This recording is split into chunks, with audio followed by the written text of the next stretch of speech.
I think at this point it's pretty clear that I like puzzle games. I like a game that makes me have to think. Okay, I like all sorts of games, especially ones that challenge me in some way. The puzzle games where you have to design a plan and implement it are some of my favorites. I'm bringing this up since Arctic is a puzzle game, and the first time I played it, I couldn't really get into it.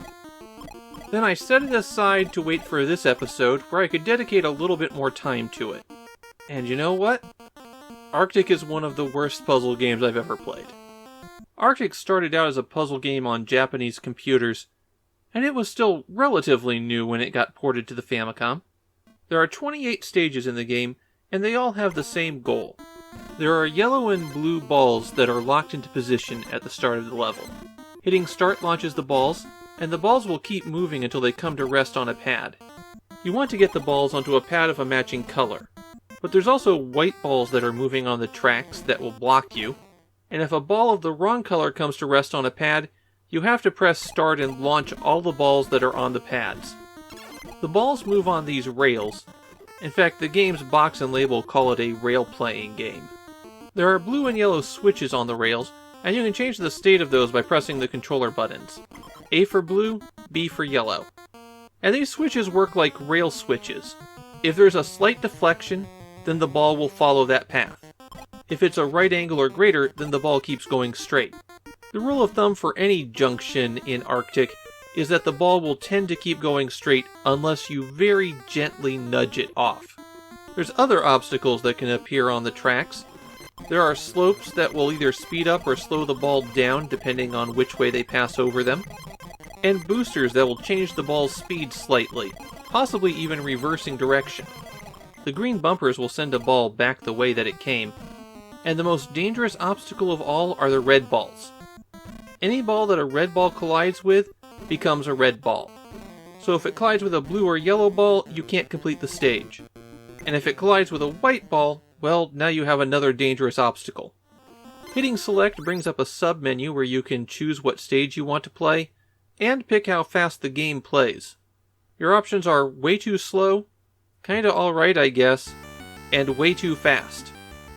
As you play each stage, there's really two things you need to watch for.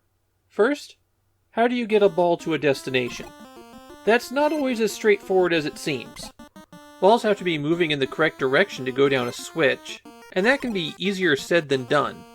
You might need to set up some collisions to guide the ball to the correct place, or you might have to do some tricky maneuvers bouncing off some speed boosters. So you devise a plan, and then the other thing that you have to concern yourself with is where Arctic starts to fall apart.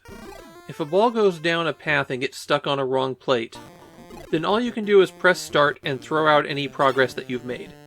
So that makes Arctic have an obvious optimal strategy of isolating the paths to the plates, getting all the balls stuck in a loop if possible, and then focusing on guiding one ball at a time to the goal. If there are any plates that are easy to access, those should be the first ones you get to because they're the ones that you're likely to accidentally drop something onto. There are, after all, a minimum of 6 moving balls on the screen, plus over a dozen switches, and that's on the easy stages. You really cannot keep track of everything that's happening, and so the only real way to play is to compartmentalize everything. And doing that makes the game boring. You're going to spend a lot of time waiting for your one ball to get to the exact right spot so that you can drop it in and then move on to the next one. It makes Arctic simultaneously trivial and annoying. It's annoying to set up and isolate the pads from all but one ball, but the principles to do it are easy and obvious. And once you have the situation under control, you're just waiting for one ball to get to the spot you need. It doesn't help that there's no real association between the A and B buttons and blue and yellow switches. You'll get them backwards all the time. The way I remembered it was that B does not stand for blue.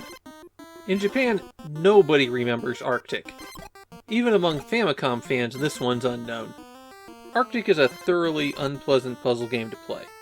You sit there before you launch the balls and devise how you're supposed to beat the stage, and there isn't much more to it than that. It's too busy to play effectively with everything on the run, and too simple once you put it all under control. It's just not worth even trying to play.